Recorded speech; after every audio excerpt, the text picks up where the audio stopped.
Hello and welcome to my channel. I am Zodiac Bandit, and today I'm disappointed. I was a huge defender of EXU, the initial 8 episodes, the little mini story, whatever you want to call it.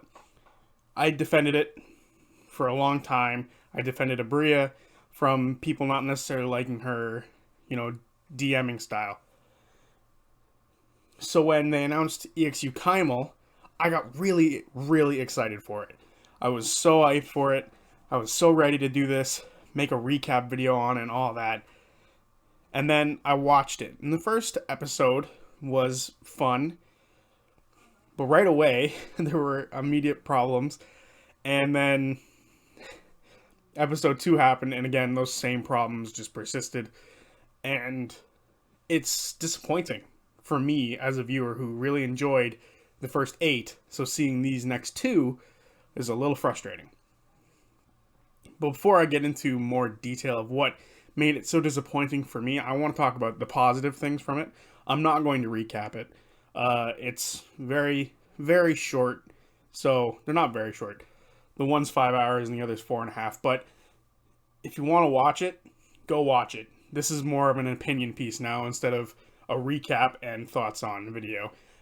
I have to talk about this because, I don't know, I feel like I need to get it off my chest.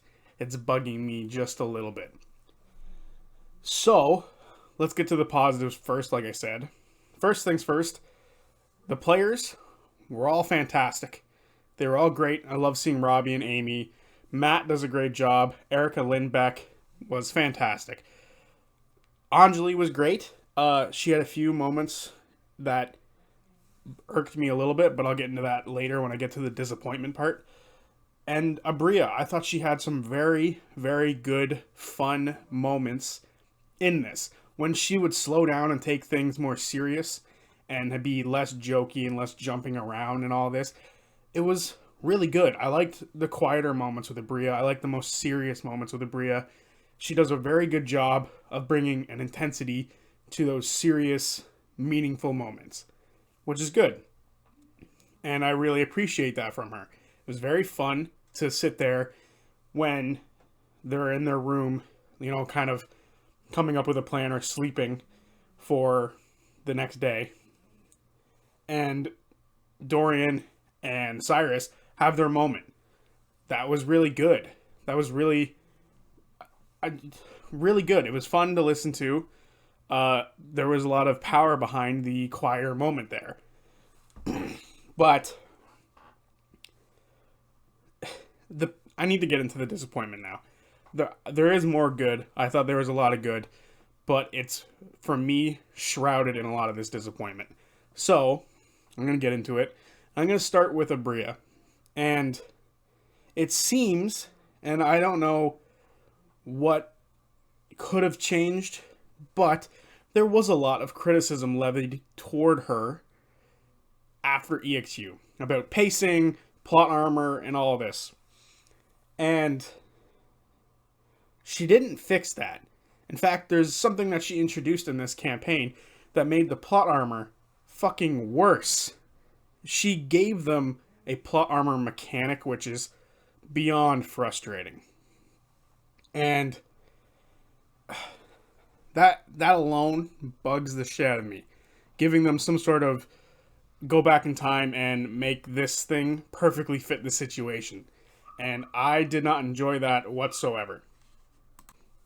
And then there was the pacing, which was in combination with this fucking plot armor mechanic, these plot armor coins she put into it. The pacing fucking jumped everywhere. It went from we're in the middle of a very serious moment over here to Cyrus's, going on a lover's date to get TNT, fantasy TNT.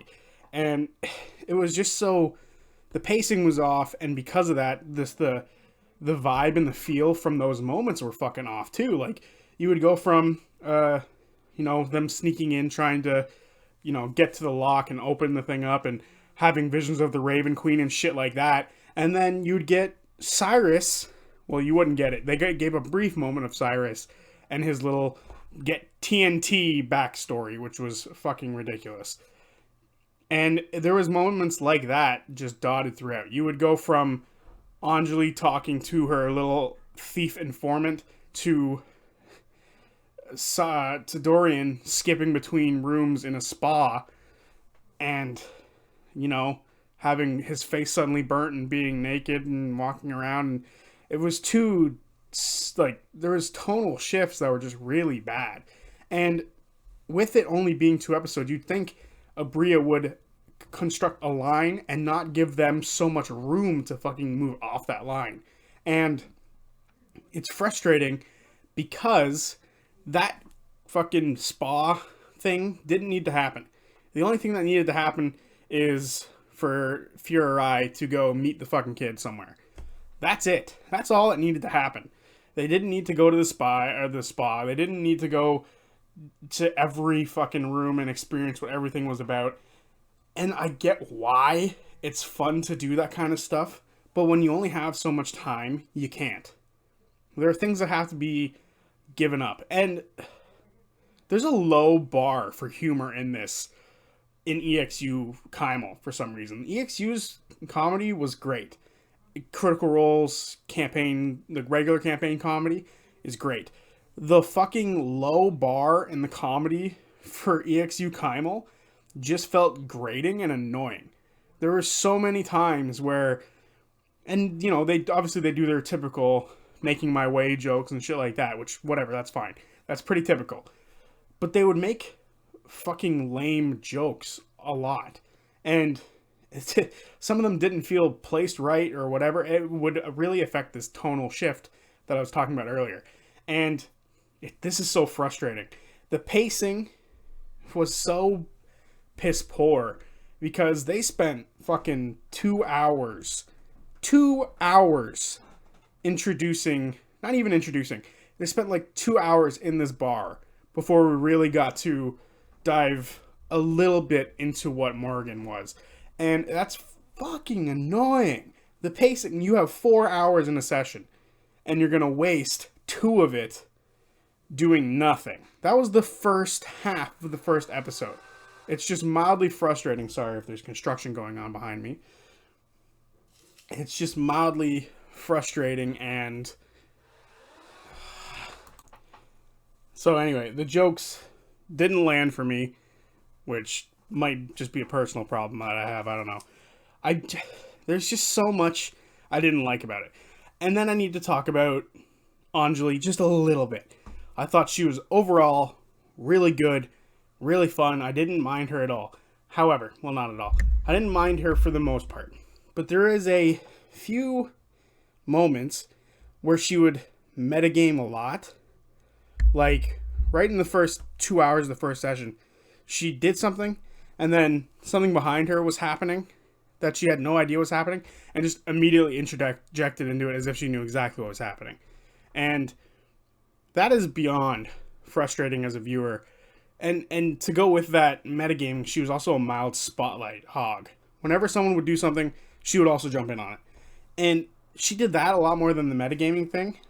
But I would almost prefer the mild metagaming she was putting out than the spotlight hogging, because she did it a lot.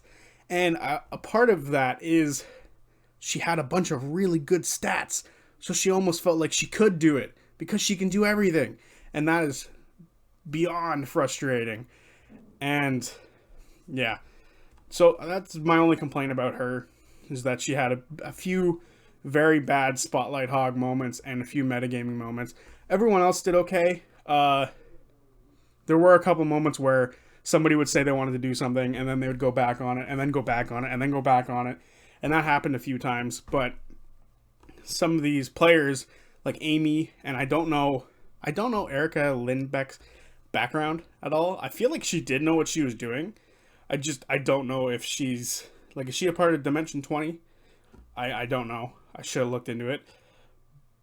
But Amy and her did that a lot. They would go back and forth on what they were doing and constantly switch. And then my final, like, sort of disappointing moment for me is poor Matt. Matt had to sit there while everyone else got a small story beat, or something. Like, obviously, in my opinion, this whole thing should have been built around Morgan or Margaret and Dorian and Cyrus, because that's the reason they're there. They're there for the heist to get the money, and Morgan was there to give them the option to get the money. Right? That was the whole point. They should have had those two be the central thing. The nameless ones, in my opinion, shouldn't have even been there. So they should have just been going up against casino staff or something. Underground mercenaries or something of that ilk. And then there was for Opal. Opal got her huge moment in the end of EXU when she got the crown. And Dariax also got a huge moment as well in EXU. But Opal in this also got to interact with her god quite heavily. She got to become besties with her god, as she put it.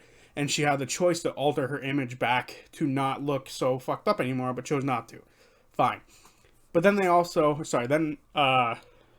also gave Fy'ra her sister thing.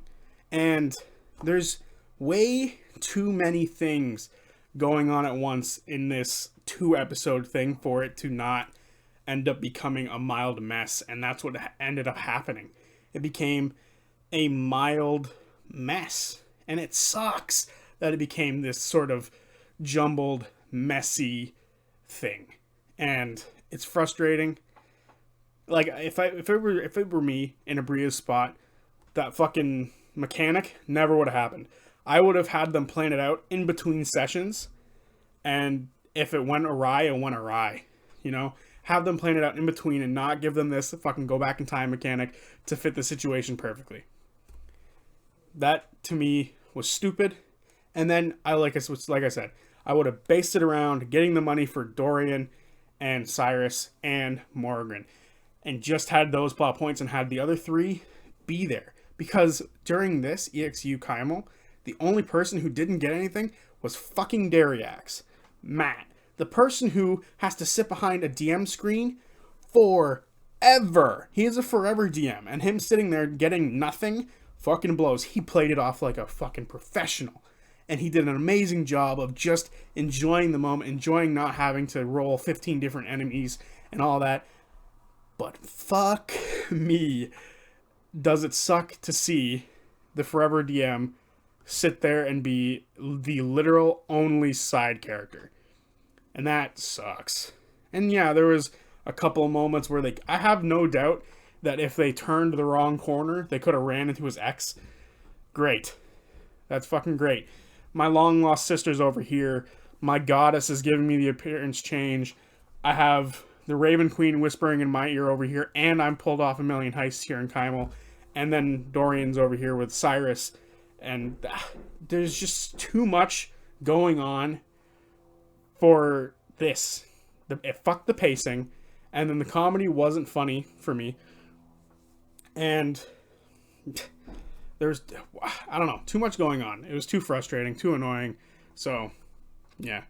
Which sucks, because I do want to keep watching EXU. I do want to still watch and sit there as they play their game, and I want to be able to enjoy it. But I think they gotta start changing something. Abria's got to make it more linear. My two biggest gripes that I wanted was the better pacing and the fucking plot armor to not be there. And she kept saying, "Oh, I'm gonna kill you guys if I get the chance," and then would let Amy roll for the same major illusion thing 3 times. One landed outside the box. She rolled poorly, and then she let anyone else help her, and then she rolled it again. And that is it is disappointing, and it sucks for me because I really liked the other 8 episodes of EXU. So for this blows, and I'm gonna watch EXU whatever's next. But they gotta remember, EXU says Exandria. My fucking dog's barking again. EXU says Exandria Unlimited. And they're still in just fucking Teldore. Put them in Wildmount or something. Come on. Give us more than just Teldore. And I get the whole point was they're going back to Teldore to get the group back together. Get the fuck out of Teldore. Give us some, 6 years later in Wildmount after the events of Campaign 2. I'm sick of Campaign 1 references. Campaign 3 is doing that enough. Get the fuck out of Teldore. I guess that's my last gripe. I don't know.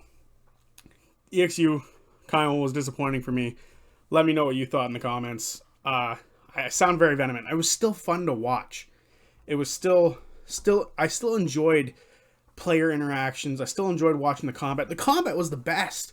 I enjoyed it. They had lots of fun with combat. They had lots of, cool interactions with each other in combat, which is opposite of what I normally enjoy. Like, for me, in Campaign 3, the thing I've enjoyed is character interactions and the story, and the combat is, not bad in Campaign 3, but it takes the backside. It's on the back burner. The combat was the best part in this, and they only did it 3 times. So, they only did it twice, because that was another thing. Abria kept lifting the veil of the DM screen, and she kept saying, oh, well, I was going to give you an encounter, but if you do this good enough, you won't. That's frustrating. I think, yeah, I need to go watch her Dimension 20 DMing to see if this is regular for her, but I don't know. I want her or someone, whoever, to listen to criticism that comes, because I have no doubt there's going to be some criticism that comes her way for this. I want them to listen to it, and I want her to make a more linear story next time, especially if they're only going to give her 2 episodes. 2 episodes, way easier than making 8. I'll give her the pacing for EXU, but EXU Kymal, the pacing was inexcusable. And, yeah, I'm just disappointed.